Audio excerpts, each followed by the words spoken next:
मतलब हम यहाँ पे जेनेटिक मटेरियल के बेसिक स्ट्रक्चर की बात करना चाह रहे हैं या उन मॉलिक्यूल की बात करना चाह रहे हैं जो इनहेरिटेंस को करवाते हैं।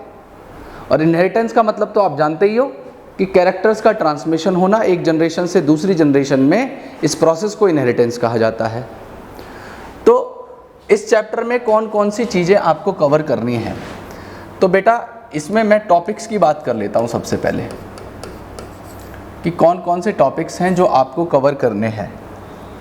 सबसे पहले बेटा आपको कवर करना है डीएनए का स्ट्रक्चर। ठीक है बेटा। दूसरा बेटा इस डीएनए स्ट्रक्चर के साथ में चारगाफ रूल है, आप उसे पढ़ेंगे।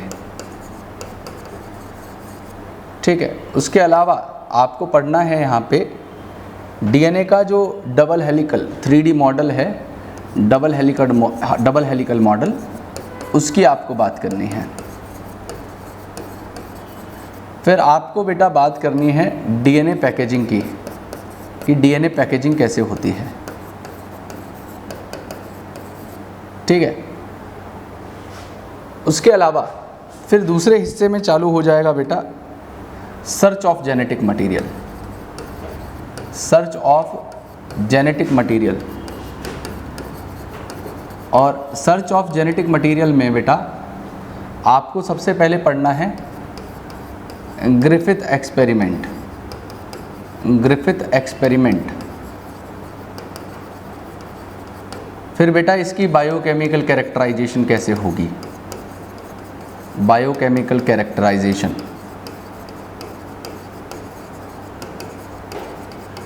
फिर आप पढ़ेंगे बेटा हर्शे एंड चेज एक्सपेरिमेंट को,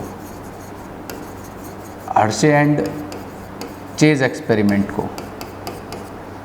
फिर बेटा आप पढ़ेंगे कि फीचर्स क्या होते हैं जेनेटिक मटेरियल के। फिर साथ में आपको सेंट्रल डॉगमा पढ़ना होगा। सेंट्रल डॉगमा पढ़ने के बाद में उसमें आपको पहला प्रोसेस जो पढ़ना होगा वो रेप्लिकेशन है।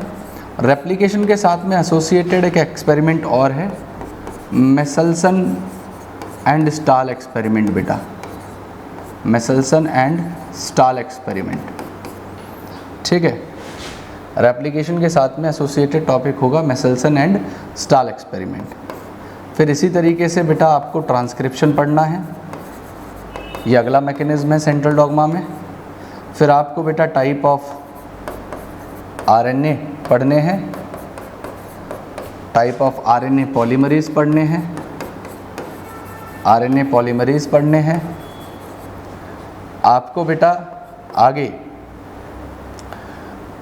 जेनेटिक कोड के बारे में पढ़ना है कि क्या होते हैं जेनेटिक कोड, उनकी हिस्ट्री के बारे में पढ़ना है, उनके फीचर्स पढ़ने हैं।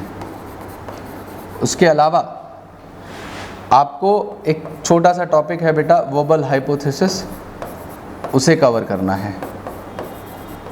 ठीक है। एंड फाइनली आपका टॉपिक आ जाएगा ट्रांसलेशन। ये दूसरा हिस्सा है ट्रांसलेशन बेटा, ट्रांसलेशन। फिर उसके अलावा नेक्स्ट पार्ट में आपको क्या पढ़ना होगा, नेक्स्ट पार्ट में आपको पढ़ना है रेगुलेशन ऑफ जीन एक्सप्रेशन। अगला टॉपिक है हमारा इस चैप्टर में, रेगुलेशन ऑफ जीन एक्सप्रेशन, उसे पढ़ना है। यहाँ पे हम लोग लैक ओपेरॉन की बात करेंगे, है ना। उसके अलावा बेटा आपको पढ़ना है human genome project, human genome project. और लास्ट टॉपिक पढ़ना है आपको जिसे हम लोग कहेंगे बेटा DNA fingerprinting, that is known as DNA fingerprinting. ठीक है। तो ये सारे टॉपिक्स हैं that are need to be covered in this chapter बेटा। तो अब बात कर लेते हैं एक एक करके कि हम कैसे कवर करेंगे। तो बेटा सबसे पहले डीएनए स्ट्रक्चर से मैं शुरू करूँगा। चारगाफ रूल की बात करेंगे। चारगाफ रूल के बाद में बेटा हम लोग डबल हेलिकल मॉडल पढ़ेंगे इसका, फिर डीएनए पैकेजिंग पढ़ेंगे, फिर एक्सपेरिमेंट्स पे आएंगे। इन एक्सपेरिमेंट में Griffith experiment, biochemical characterization, Hershey and Chase experiment, feature of genetic material, central dogma, इस तरीके से पढ़ते हुए चले जाएंगे इन सारे टॉपिक्स को। ठीक है, तो ये सारे टॉपिक्स आपको पढ़ने हैं, सीक्वेंसली पढ़ने हैं। तो यहाँ पे मैं शुरुआत कर रहा हूँ बेटा सबसे पहले टॉपिक से इस चैप्टर के। तो सबसे पहला जो टॉपिक है जो यहाँ पे आपको पढ़ना होगा, बेटा आप ये बताइए कि हम लोग मॉलिक्यूलर बेसिस की बात कर रहे हैं, मतलब बेसिकली यहाँ पे हम बात कर रहे हैं जिसकी वजह से इनहेरिटेंस होता है। तो इनहेरिटेंस होता है बेसिकली बेटा जेनेटिक मटेरियल की वजह से इनहेरिटेंस होता है। किसकी वजह से? जेनेटिक मटेरियल की वजह से बेटा इनहेरिटेंस होता है। और जेनेटिक मटेरियल दो फॉर्म में प्रेजेंट हो सकता है। ज़्यादातर ऑर्गेनिज्म के अंदर डीएनए है और बहुत कम ऑर्गेनिज्म है और स्पेसिफिकली वायरस ही होते हैं जिनके अंदर बेटा आरएनए जेनेटिक मटेरियल के तौर पे प्रेजेंट है। और डीएनए जो है वो मोस्ट ऑफ द ऑर्गेनिज्म के अंदर जेनेटिक मटेरियल के तौर पे प्रेजेंट है। ठीक है, तो ऐसा क्या है कि भाई डीएनए सबके अंदर जेनेटिक मटेरियल के तौर पे काम कर रहा है और आरएनए केवल वायरसेस के अंदर है। डीएनए और आरएनए मॉलिक्यूल के बीच में डिफरेंस कहाँ आ रहा है, तो मैं वहाँ से बात को शुरू कर रहा हूँ। तो ध्यान से समझिएगा बेटा, डीएनए की फुल फॉर्म आप लिखते हैं क्या? डीएनए को लिखते हैं हम लोग deoxyribose nucleic acid, deoxyribose nucleic acid. और बेटा आरएनए को कहा जाता है राइबो न्यूक्लिक एसिड। बेटा आरएनए को हम लोग राइबो न्यूक्लिक एसिड कहते हैं। ठीक है, इन दोनों में अंतर कहाँ है? तो इन दोनों में अंतर आएगा बेटा, इन दोनों के अंदर अंतर आएगा शुगर का। मतलब डीएनए के पास में एक राइबोज शुगर होती है, मतलब पेंटोज शुगर होती है, वो 5 कार्बन की होती है। तो इन दोनों के पास में ही आपको 5 कार्बन की बनी हुई एक शुगर रिंग मिलती है, जिसमें यहाँ पे पहला कार्बन लगा हुआ है, दूसरा कार्बन, तीसरा कार्बन, चौथा कार्बन, यहाँ पे बेटा CH2 की फॉर्म में 5वां कार्बन लगा होता है। तो डीऑक्सीराइबोज शुगर में क्या होता है, इस दूसरे कार्बन की पोजीशन पे आपको बेटा हाइड्रोजन लगा हुआ मिलेगा। ठीक है, तो इसीलिए इस शुगर को हम लोग क्या कहते हैं, इसे हम लोग डीऑक्सीराइबोज शुगर कहते हैं। और ये जो आरएनए होते हैं, आरएनए के पास में भी पेंटोज शुगर होती है। और इसकी शुगर में क्या अंतर होगा डीएनए की शुगर से? तो इसके पास भी बेटा आपको पेंटोज शुगर मिलेगी, 5 कार्बन वाली शुगर है। लेकिन यहाँ पे बेटा आपको क्या मिलेगा, इसके सेकंड कार्बन पे लगा मिलेगा हाइड्रोक्सिल ग्रुप, यहाँ पे मिलेगा हाइड्रोक्सिल ग्रुप। ठीक है, दिस इज हाइड्रोक्सिल ग्रुप बेटा। तो इसे हम लोग कहते हैं राइबोज शुगर। इसे हम लोग नाम देंगे क्या, जो आरएनए के पास है वो है राइबोज शुगर। तो डीएनए को इसलिए मैंने कह दिया क्या, डीऑक्सीराइबो न्यूक्लिक एसिड। ठीक है, जिसके पास डीऑक्सीराइबोज शुगर थी वो डीऑक्सीराइबो न्यूक्लिक एसिड।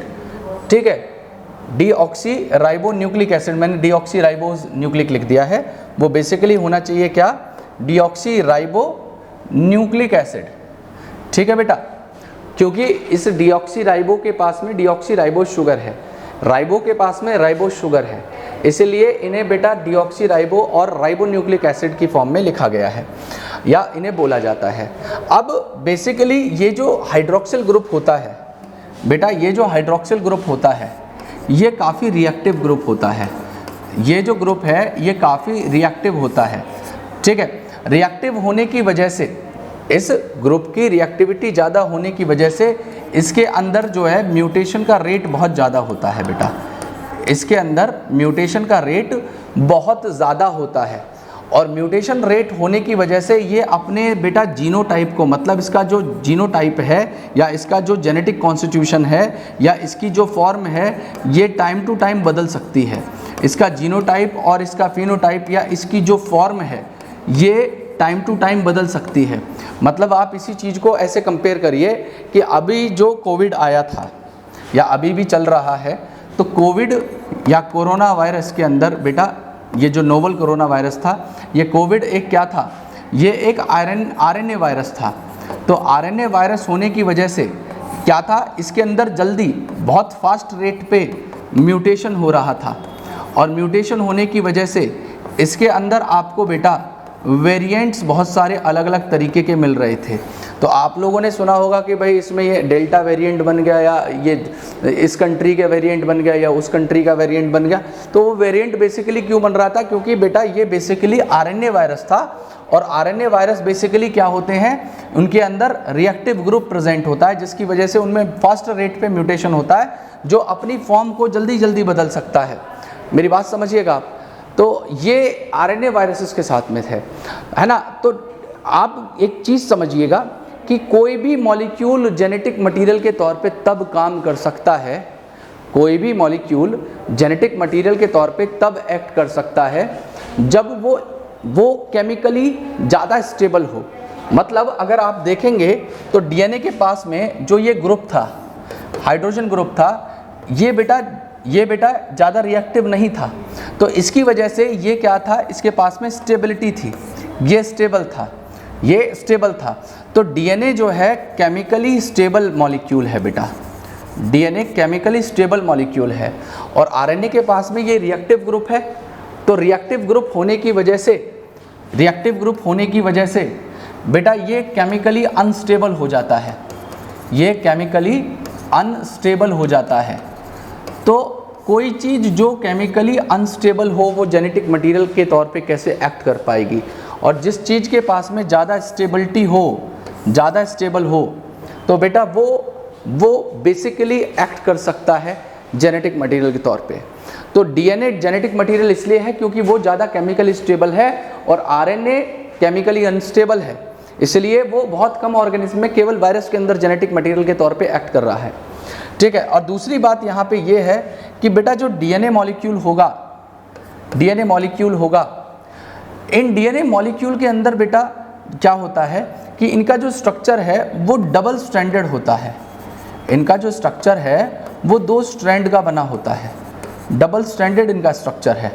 ठीक है। लेकिन अगर मैं आरएनए के स्ट्रक्चर की बात करूं तो बेटा ये सिंगल स्ट्रैंडेड स्ट्रक्चर है, ये सिंगल स्ट्रैंडेड स्ट्रक्चर है। ठीक है। तो आप एक चीज़ देखिए, डबल स्ट्रैंडेड ज़्यादा स्टेबल होगा, सिंगल स्ट्रैंडेड कम स्टेबल होगा। तो डीएनए स्ट्रक्चरली भी ज़्यादा स्टेबल है, आरएनए के मुकाबले। ठीक है। क्यों? क्योंकि ये डबल स्ट्रैंडेड मॉलिक्यूल है। तो अगर मैं कहूँ तो डीएनए केमिकली भी और स्ट्रक्चरली भी ज़्यादा स्टेबल है, और आरएनए केमिकली और स्ट्रक्चरली डीएनए के कंपैरिजन में कम स्टेबल है। इसीलिए डीएनए ज़्यादातर ऑर्गेनिज्म के अंदर जेनेटिक मटेरियल के तौर पे एक्ट करेगा। मेरी बात समझ में आई?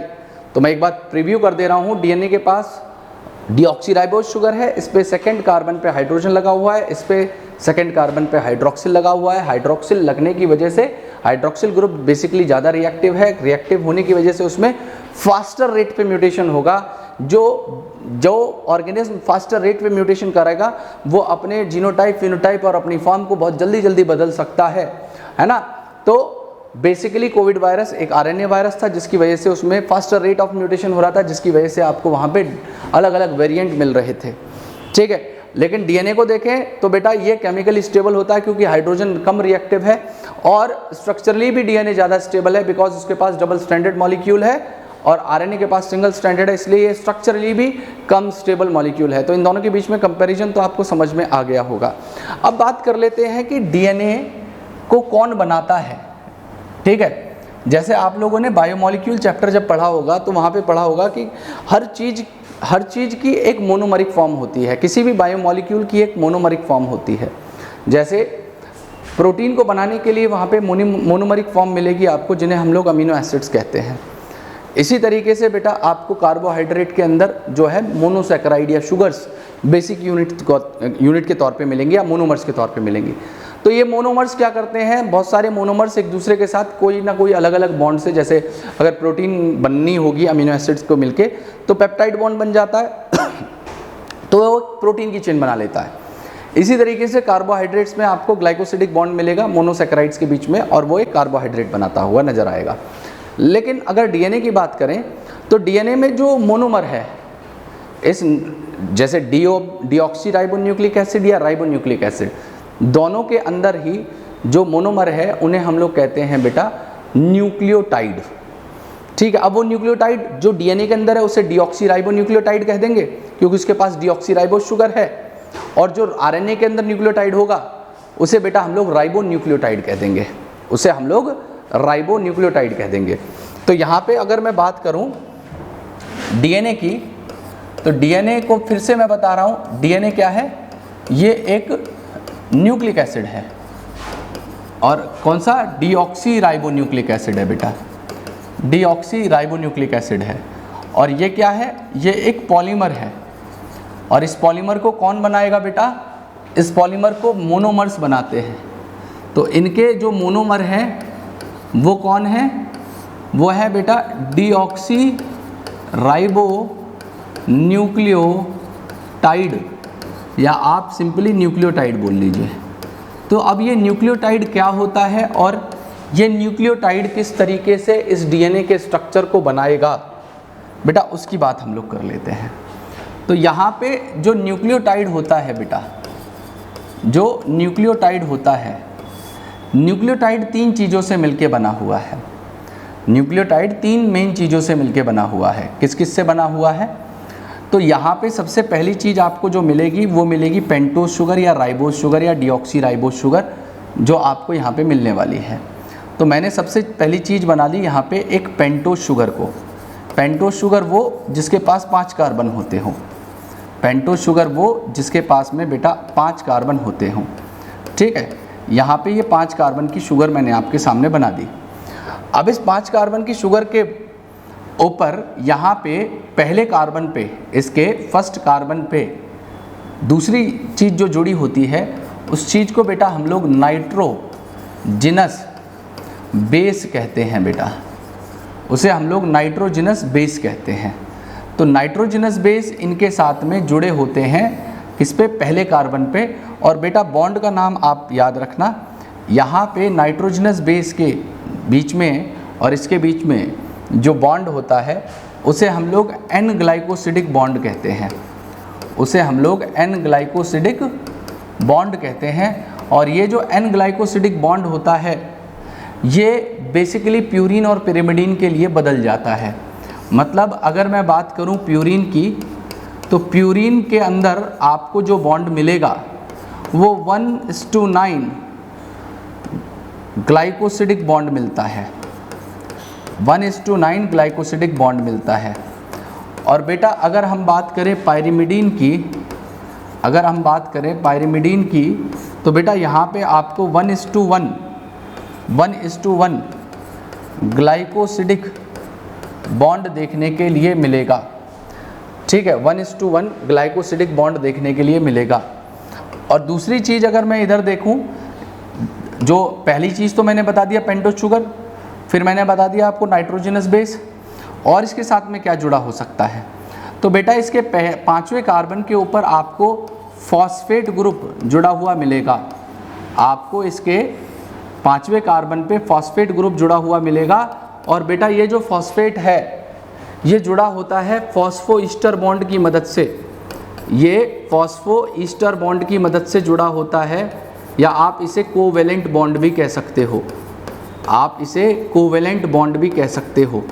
मेरी बात समझिएगा। तो यहाँ पे 3 चीज़ें मिलके कौन कौन सी मिली, मैंने बताया पेंटोज शुगर,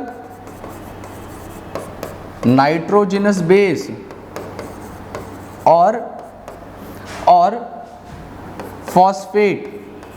जब ये तीनों एक साथ जुड़ जाएंगे तो बेटा न्यूक्लियोटाइड की फॉर्मेशन करते हैं, न्यूक्लियोटाइड की फॉर्मेशन करते हैं, है ना। अब कभी कभी आपसे पूछा जाता है कि न्यूक्लियोटाइड न्यूक्लियोसाइड से कैसे डिफरेंट है, तो आप जान लीजिए न्यूक्लियोसाइड के बारे में भी, न्यूक्लियोसाइड कैसे होते हैं। देखिए न्यूक्लियोसाइड में से आप क्या, न्यूक्लियोसाइड कैसे बना सकते हैं, तो आप क्या करें कि न्यूक्लियोटाइड से आप फॉस्फेट को रिमूव कर दें, उससे मैंने ये माइनस कर दिया है। तो न्यूक्लियोटाइड से जब फॉस्फेट माइनस कर दिया तो हमारे पास दो चीज़ बचेंगी, वो है पेंटोस शुगर और दूसरा है नाइट्रोजनस बेस। तो न्यूक्लियोसाइड दो चीज़ों से मिलके बना होता है, पहला है बेटा पेंटोस शुगर, और दूसरी चीज़ जो यहाँ पे आपको मिलेगी वो है नाइट्रोजनस बेस।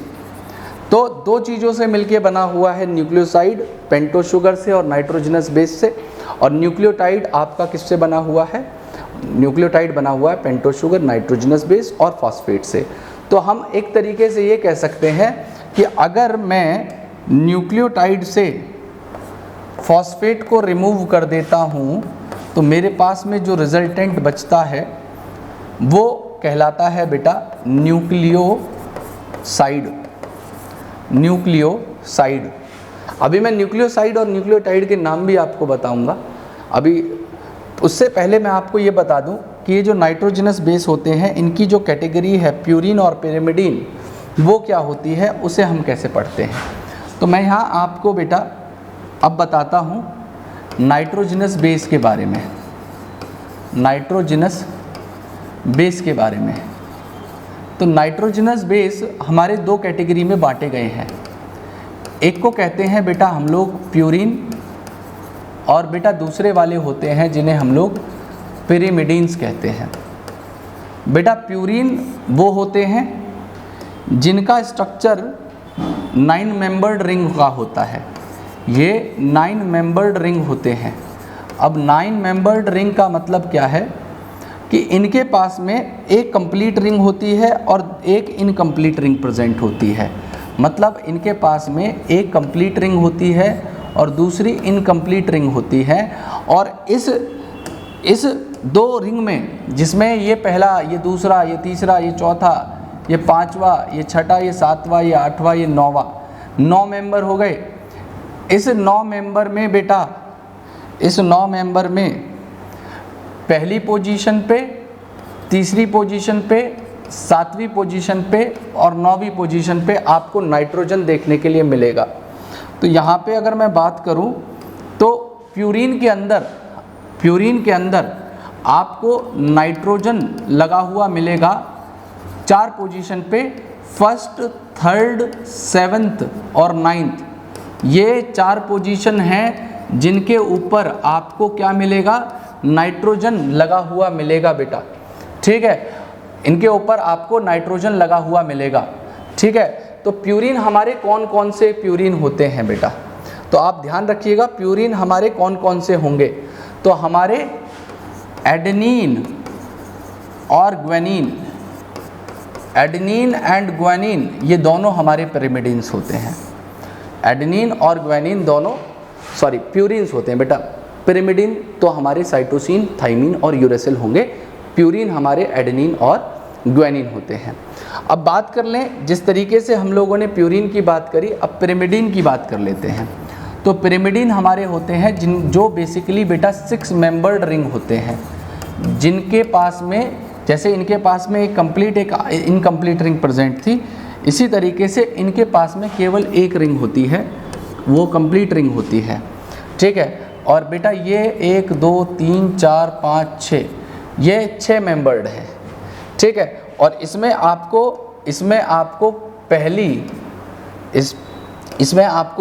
पहली और तीसरी पोजीशन पे नाइट्रोजन मिलेगा। यहाँ पे आपको 1st और 3rd पोजीशन पे क्या मिलेगा बेटा, नाइट्रोजन मिलेगा, ठीक है। और ये कौन कौन से होते हैं, इनके एग्जाम्पल क्या क्या हैं, पिरिमिडीन के हमारे एग्जाम्पल कौन कौन से हैं। तो बेटा थाइमीन, साइटोसिन, और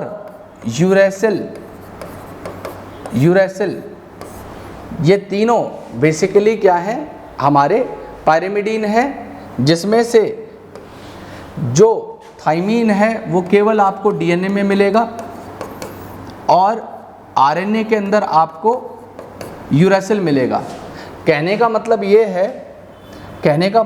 है कि आपको डीएनए के अंदर adenine, guanine, cytosine and thymine मिलता है और आरएनए के अंदर आपको एडेनिन, ग्वानिन, साइटोसिन और थाइमीन की जगह यूरेसिल मिलता है। तो थाइमीन और यूरेसिल का बदलाव आता है डीएनए और आरएनए के अंदर। बाकी 3 नाइट्रोजनस बेस दोनों में सेम रहने वाले हैं। ठीक है बेटा, तो ये तो रही बात बेसिकली नाइट्रोजनस बेसिस की, और मैंने आपको बता दिया है कि न्यूक्लियोटाइड कैसे फॉर्म हुआ, न्यूक्लियोटाइड न्यूक्लियोसाइड से किस तरीके से अलग था। अब आगे की बात करते हैं। तो यहाँ पे बेटा, मैं कुछ न्यूक्लियोसाइड बना के दिखाता हूँ, फिर उनसे न्यूक्लियोटाइड बना के दिखाता हूँ कि न्यूक्लियोसाइड कौन कौन से हैं और हमारे न्यूक्लियोटाइड कौन कौन से हैं। तो मैं यहाँ पे लिख रहा हूँ न्यूक्लियोसाइड के बारे में। तो बेटा न्यूक्लियोसाइड 2 चीज़ों से मिलके बने थे। अभी थोड़ी देर पहले मैंने आपको बताया कि पेंटोज शुगर और नाइट्रोजनस बेस जब एक साथ जुड़ रहे थे तो हम लोग उसे न्यूक्लियोसाइड कह रहे थे। तो बेटा पेंटोज शुगर के साथ में, ध्यान दीजिएगा मेरी बात पे, पेंटोज शुगर के साथ में नाइट्रोजनस बेस मैंने एडेनिन को जोड़ दिया। तो यहाँ पे जो न्यूक्लियोसाइड बनेगा वो कहलाएगा एडिनोसिन। ठीक है, और यही एडिनोसिन आगे चल के न्यूक्लियोटाइड बना सकता है। कैसे बना सकता है? तो मैंने आपको बताया कि जब भी न्यूक्लियोसाइड में फॉस्फेट आके जुड़ जाए तो बेटा उसे हम लोग न्यूक्लियोटाइड कहते हैं। तो यहाँ पे एडिनोसिन एक न्यूक्लियोसाइड था, है ना। अब इसका मुझे न्यूक्लियोटाइड बनाना है तो मैं क्या करूँगा, इस एडिनोसिन के साथ में फॉस्फेट को जोड़ देता हूँ। तो ये बन जाएगा एडिनाइलिक एसिड। अब ये जो एडिनाइलिक एसिड है ये एक न्यूक्लियोटाइड है। ये एक न्यूक्लियोटाइड है। इसी तरीके से मैं पेंटोज शुगर के साथ में जोड़ देता हूँ ग्वानिन को, तो ये बन जाता है बेटा ग्वानोसिन एक न्यूक्लियोसाइड है। और इस ग्वानोसिन के साथ में मैं फॉस्फेट को जोड़ देता हूँ तो बन जाता है ग्वानिलिक एसिड। और ये जो ग्वानिलिक एसिड है ये एक न्यूक्लियोटाइड है। इसी तरीके से इस पेंटोज शुगर के साथ में मैं जोड़ देता हूँ किसको बेटा, साइटोसिन को। तो साइटोसिन जब जोड़ूंगा तो ये बन जाता है साइटिडीन। और साइटिडीन के साथ में अगर मैं फॉस्फेट को जोड़ता हूँ तो ये बन जाता है बेटा साइटिडाइलिक एसिड। इसी तरीके से अगर मैं पेंटोज शुगर को जोड़ देता हूँ थाइमीन के साथ में तो ये बन जाता है थाइमिडीन। और थाइमिडीन जो कि एक न्यूक्लियोसाइड था, उसके साथ में जब मैं फॉस्फेट को जोड़ देता हूँ तो ये बन जाएगा बेटा थाइमिडाइलिक एसिड। ये बन जाएगा थाइमिडाइलिक एसिड बेटा। This will form thymidylic acid. ठीक है, ये थाइमिडाइलिक एसिड बन जाएगा। अब कैसे बनेगा थाइमिडाइलिक एसिड, तो इसे देखिए यहाँ पे, ये बन गया आपका थाइमिडाइलिक एसिड। इसी तरीके से यूरेसिल अगर जुड़ जाता है इनके साथ, इस पेंटोज शुगर के साथ में यूरेसिल जुड़ जाता है तो इसे हम लोग कहते हैं यूरिडीन। और जब यूरिडीन के साथ में फॉस्फेट जुड़ जाएगा तो बेटा ये बन जाएगा यूरिडाइलिक एसिड, ये बन जाता है यूरिडाइलिक एसिड।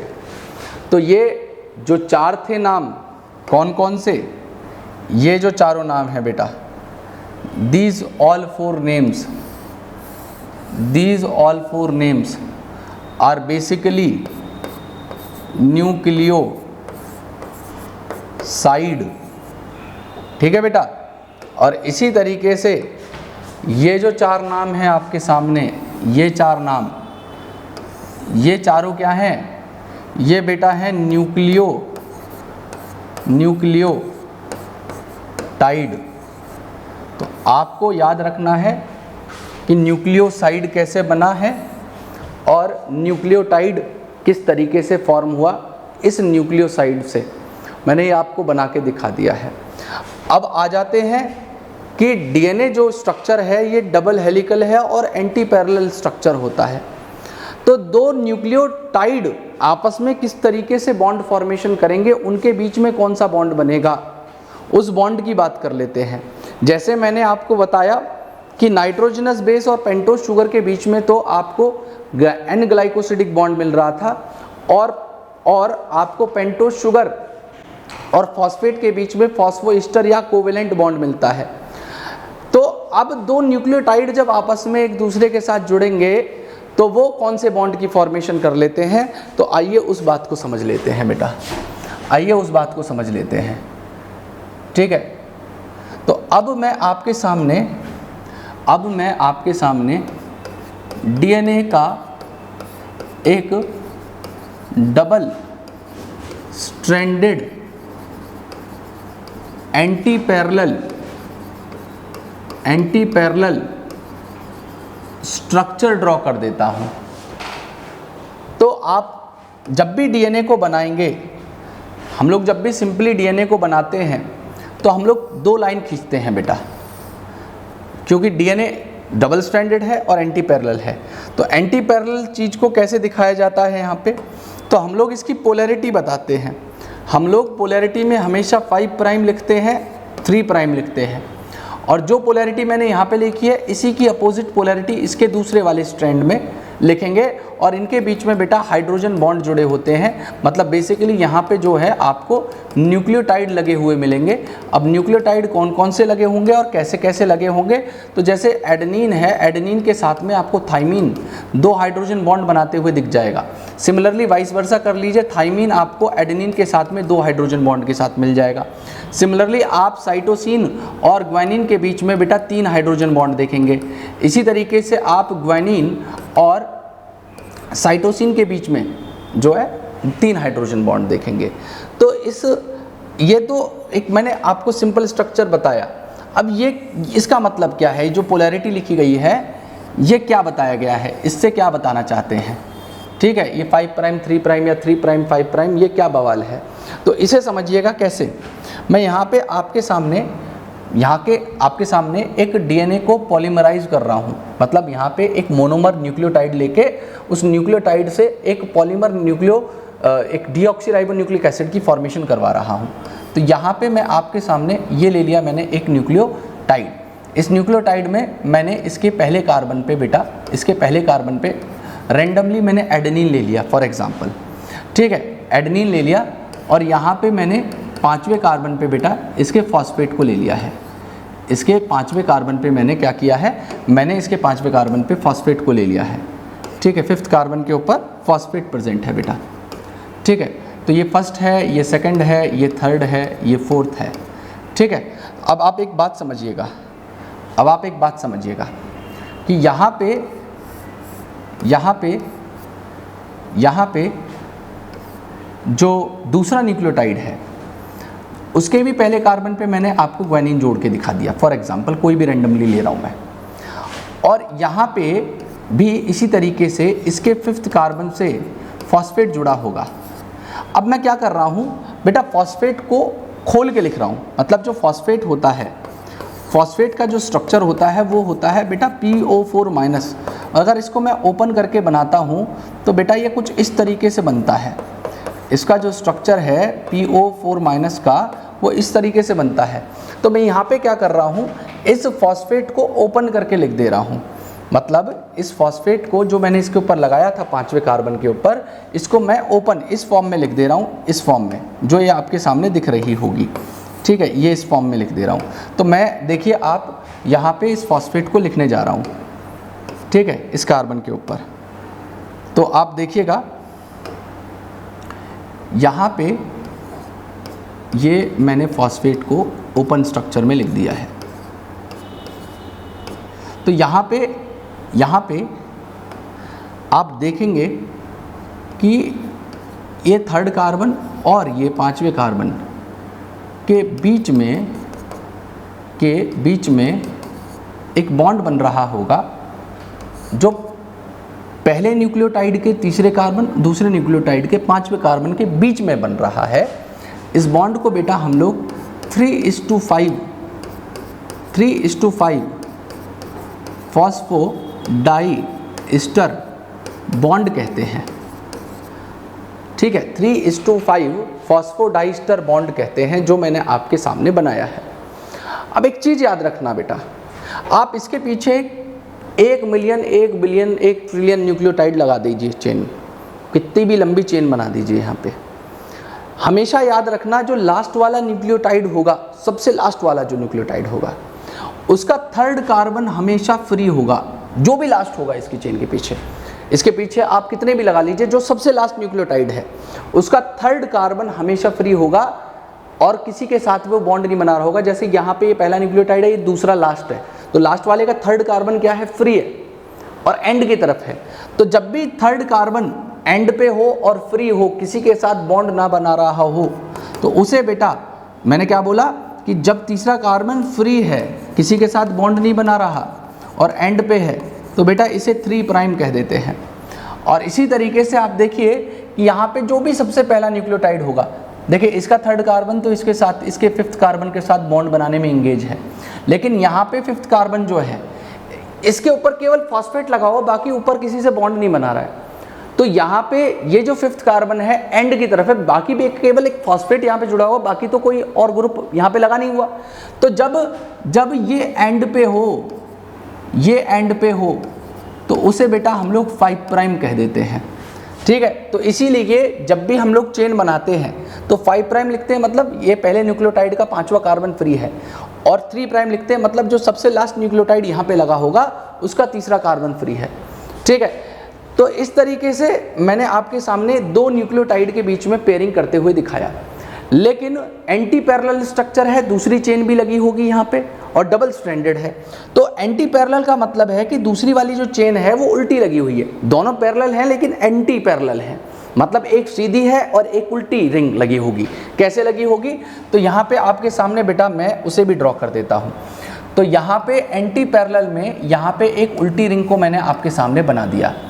अब आप देखेंगे ये वाला बेटा इसका 1st कार्बन, ये 2nd कार्बन, ये 3rd कार्बन, ये 4th कार्बन, यहाँ पे बेटा 5th कार्बन लगा हुआ है और इसके ऊपर फॉस्फेट लगा होगा। और इसके 1st कार्बन से जैसे यहाँ पे आपको नाइट्रोजनस बेस जुड़ता हुआ नजर आ रहा था, उसी तरीके से इसके 1st कार्बन से भी नाइट्रोजनस जुड़ा होगा ग्लाइकोसिडिक बॉन्ड की मदद से। अब ग्लाइकोसिडिक बॉन्ड की मदद से जो जुड़ा होगा न्यूक्लियोटाइड, वो भी बेटा बेसिकली बिल्कुल मैं कहूँ तो डिफाइंड है कि कौन होगा। अगर यहाँ पे एडेनिन है तो वहाँ पे थाइमिन होगा। ठीक है, अगर यहाँ पे एडेनिन है तो थाइमिन होगा, अगर ग्वानिन है तो साइटोसिन होगा। इस बात को चारगाफ ने, इरविन चारगाफ ने बताया था। इरविन चारगाफ ने क्या बताया था, तो बेटा उस बात को भी सुन लीजिए। इरविन चारगाफ ने क्या बताया था, तो उस बात को भी समझ लीजिए। इरविन चारगाफ ने क्या बताया था बेटा, देखिए इरविन चारगाफ ने एक चारगाफ रूल दिया था। उन्होंने क्या बताया था, उन्होंने बताया था कि जो नंबर ऑफ एडेनिन है वो ऑलवेज नंबर ऑफ थाइमीन के बराबर होंगे। जो नंबर ऑफ ग्वानिन है ये नंबर ऑफ साइटोसिन के बराबर होंगे, और एडेनिन और ग्वानिन एक दूसरे के साथ में जुड़े होंगे 2 हाइड्रोजन बॉन्ड की मदद से, और ग्वानिन और साइटोसिन एक दूसरे के साथ जुड़े होंगे 3 हाइड्रोजन बॉन्ड की मदद से। ये बताया था किसने? चारगाफ ने, इरविन चारगाफ ने, और उसको क्या कहा गया? चारगाफ्स रूल कहा गया बेटा, ठीक है, चारगाफ्स रूल कहा गया उसे, ठीक है। और इन्होंने बताया इन सब का जो टोटल होता है A/T + G/C, इन सब का जो सम टोटल होता है वो 1 आता है। मतलब कहने का ये है कि अगर किसी भी DNA की चेन में आपके पास में, अगर किसी भी DNA के अंदर आपके पास में 100 न्यूक्लियोटाइड हैं, टोटल 100 न्यूक्लियोटाइड हैं, और उसमें अगर आपका ग्वानिन दिया गया है 30% या 30, तो आपको इसे निकालने में कोई झिझक नहीं होगी। मतलब आप अगर ग्वानिन दिया हुआ है तो आप साइटोसिन को, एडेनिन को और थाइमीन को सबको निकाल सकते हैं। कैसे निकालेंगे? मैंने आपको बताया जितने नंबर ऑफ ग्वानिन उतने नंबर ऑफ साइटोसिन। ध्यान दीजिएगा मेरी बात पे, मैंने क्या बोला? जितने ग्वानिन उतने साइटोसिन। तो ग्वानिन हो गए अगर 30 तो साइटोसिन भी हो गए 30। बेटा किसी भी चीज़ को, अब यहाँ पे बताया हुआ है 100 न्यूक्लियोटाइड हैं, 100 न्यूक्लियोटाइड हैं, तो 30 और 30 कितने हो गए टोटल? बेटा 60 हो गए। तो 100 में से 60 को माइनस कर दो, क्योंकि ग्वानिन और साइटोसिन का नंबर निकल चुका है। टोटल बचे बेटा कितने? 40। अब ये जो 40 बचे हुए हैं, अब इनमें हमारे एडेनिन और थाइमीन हैं, तो आप 40 को डिवाइड कर दो 2 से, आपका टोटल बचेगा 20। तो आपका एडेनिन कितना आएगा? एडेनिन रह जाएगा 20 और थाइमीन रह जाएगा 20। ये सबसे ईजीएस्ट चारगाफ रूल का सवाल है जो आपसे शायद ही पूछा जाए, ये सबसे ईजीएस्ट सवाल है। तो आप एक चीज़ समझिएगा कि यहाँ पे इस एडेनिन और थाइमीन के बीच में आपको 2 हाइड्रोजन बॉन्ड लगते हुए मिलेंगे बेटा। यहाँ पे आपको 2 हाइड्रोजन बॉन्ड बनते हुए मिलेंगे। तो ये 2 हाइड्रोजन बॉन्ड इन एडेनिन और थाइमीन के बीच में इन डीएनए स्ट्रक्चर को स्टेबलाइज करने के लिए हो गया। अब मैंने आपको बताया था कि जब पहली चेन लिखते हैं तो वहाँ पे 5 प्राइम एंड कर दिया जाता है। अब आप देखिए कि इसका जो 3rd कार्बन है ये एंड की तरफ है, उसके ऊपर कोई भी किसी चीज़ के साथ ये बॉन्ड नहीं बना रहा, तो ये 3rd कार्बन बेटा एंड की तरफ है और बेटा फ्री है, तो इसे हम लोग 3 प्राइम एंड कहते हैं, इसे हम लोग 3 प्राइम एंड कहते हैं। और होता क्या है, अगर मैं बात करूं बेटा दूसरे वाले की, तो यहाँ पे आप देखेंगे कि इसका पहला कार्बन, दूसरा कार्बन, तीसरा कार्बन, चौथा कार्बन और 5वां कार्बन, और उसके ऊपर मैंने बेटा फॉस्फेट जोड़ दिया, ठीक है। और यहाँ पे पहली पोजीशन पे अगर ग्वानिन है तो आपको क्या लगना चाहिए? साइटोसिन। तो यहाँ पे साइटोसिन लगा दिया। इन दोनों के बीच में मैंने 3 हाइड्रोजन बॉन्ड बना दिए, क्योंकि 3 हाइड्रोजन बॉन्ड इन दोनों के बीच में प्रेजेंट होंगे। तो ये मैंने 3 हाइड्रोजन बॉन्ड इनके बीच में, ग्वानिन और साइटोसिन के बीच में बना दिए। अब बेटा फॉस्फोडाइस्टर बॉन्ड बनना चाहिए, जहाँ पे 3rd कार्बन और 5th कार्बन के बीच में बना था, तो यहाँ पे भी किसी के बीच में बनना चाहिए। तो यहाँ पे जो बॉन्ड बनता है वो किसके बीच में बनेगा? जैसे यहाँ पे फॉस्फेट ये लिखा हुआ है बेटा, ये फॉस्फेट लिखा हुआ है। फॉस्फेट की मैंने ओपन फॉर्म बताई थी, PO4-, ये जो स्ट्रक्चर ड्रॉ किया था, उसी तरीके से इस फॉस्फेट को भी मैं ओपन करके लिख दे रहा हूँ। इस फॉस्फेट को भी बेटा मैं ओपन करके लिख दे रहा हूँ। तो यहाँ पे आपको देखने के लिए क्या मिलेगा? तो आपको देखने के लिए ये मिलेगा कि यहाँ पे आपको 5th कार्बन से ये फॉस्फेट को ओपन करके लिख दिया। तो अब आप देख पा रहे होंगे कि यहाँ पे 5वें कार्बन से 3रे कार्बन के बीच में एक बॉन्ड बना है जो सिमिलर नेचर का है इस वाले बॉन्ड से। तो यहाँ पे भी आपको फॉस्फोडाइस्टर बॉन्ड देखने के लिए मिल रहा है, लेकिन यहाँ पे 5:3 फॉस्फोडाइस्टर बॉन्ड मिलेगा, क्योंकि ये पहले न्यूक्लियोटाइड के 5वें कार्बन और दूसरे न्यूक्लियोटाइड के 3रे कार्बन के बीच में है, तो 5:3 कहेंगे, है ना। तो मैंने आपको बताया कि जब भी हम लोग डीएनए बनाते हैं तो 2 लाइन खींच देते हैं और इसमें क्या लिखते हैं? पोलैरिटी लिखते हैं, 5 प्राइम 3 प्राइम और 3 प्राइम 5 प्राइम। तो आप देखिए यहाँ पे 5 प्राइम 3 प्राइम को मैंने एक्सप्लेन किया, 5वां कार्बन एंड पे है, फ्री है, 3रा कार्बन जो लास्ट वाला, सबसे लास्ट वाला चेन का है, एंड पे है फ्री है 3 प्राइम। थर्ड कार्बन देखिए दूसरी वाली चेन में ये वाला थर्ड कार्बन एंड पे है फ्री है 3 प्राइम। और इस चेन में आप देखिए जहाँ पे भी टर्मिनेट ये चेन होगी उसका तीसरा कार्बन तो सेकंड लास्ट न्यूक्लियोटाइड के साथ में फॉस्फोडाइस्टर बॉन्ड बना रहा होगा, लेकिन पांचवा कार्बन क्या कर रहा होगा, वो पांचवें कार्बन के ऊपर केवल फॉस्फेट प्रेजेंट होगा। तो ये वाला जो पांचवा कार्बन है ये एंड पे है, और बेटा इसको हम लोग कह देंगे 5 प्राइम, इसे कह देंगे हम लोग 5 prime, that is called 5 prime. तो मेरी बात समझिएगा, this is structure of DNA. अब चारगाफ्स रूल से रिलेटेड कुछ थोड़े से एक अलग टाइप के सवाल हैं, उन सवालों की हम लोग बात कर लेते हैं कि वो सवाल कौन कौन से हैं या वो क्वेश्चन कौन कौन से हैं। तो ध्यान से समझिएगा। सपोज करो बेटा कोई एक डीएनए है, ठीक है, कोई एक डीएनए है, उस डीएनए के अंदर लगभग 5000 जो बेस पेयर प्रेजेंट है, या 5000 आप न्यूक्लियोटाइड मान लीजिए, ठीक है, जिसमें आपको एडेनिन बताए हुए हैं 1500 हैं। तो आपको बताना है यहाँ पे कि टोटल नंबर ऑफ प्यूरिन कितने होंगे, टोटल नंबर ऑफ प्यूरिन कितने होंगे, मेरी बात समझिएगा। तो अब चारगाफ रूल की बात कर लेते हैं। चारगाफ रूल ने क्या कहा था कि number of adenine are equal to number of thymine and number of cytosine are is equal to number of guanine. तो number of adenine are given, तो थाइमीन हमें ऑटोमेटिकली मिल गया, तो थाइमीन हमारे पास में हो जाएगा 1500। ध्यान से समझिएगा। तो सपोज अगर ए और टी मिल गए हैं, टोटल हमारे पास 5000 हैं, तो हमारे पास 1500 प्लस 1500 3000 तो मिल गए, तो बचे हुए कितने 2000। और निकले हमारे कौन कौन से नहीं है, हमारे को पता करना है ग्वानिन और साइटोसिन के बारे में। तो हम क्या करेंगे, इस 2000 को 2 से डिवाइड कर देंगे, तो यहाँ पे हमारे पास में जो ग्वानिन और साइटोसिन निकलने के आएगा वो बचेगा 1000 और 1000। मेरी बात समझिएगा, ठीक है, 1000 और 1000। अब आपको पता करना है प्यूरिन कितने हैं। तो प्यूरिन कौन से होते हैं, एडेनिन और ग्वानिन। तो एडेनिन हमारे गिवन है कितने 1500, ग्वानिन कितने हैं 1000, तो टोटल हमारे कितने हो गए 2500 बेटा प्यूरिन यहाँ पे प्रेजेंट है। तो इस तरीके के थोड़े से अच्छे सवाल भी आपसे पूछे जा सकते हैं, ठीक है। एक क्वेश्चन मैं आपको प्रैक्टिस के लिए दे रहा हूँ, ठीक है, एक क्वेश्चन मैं प्रैक्टिस के लिए दे रहा हूँ कि कोई भी एक चेन है डीएनए है, उसके अंदर बेटा टोटल 8000 न्यूक्लियोटाइड बेस पेयर हैं, ठीक है, और वहाँ पे साइटोसिन गिवन है 2300। Then find out the number of pyrimidine. आप नंबर ऑफ पिरिमिडीन को फाइंड आउट कीजिए।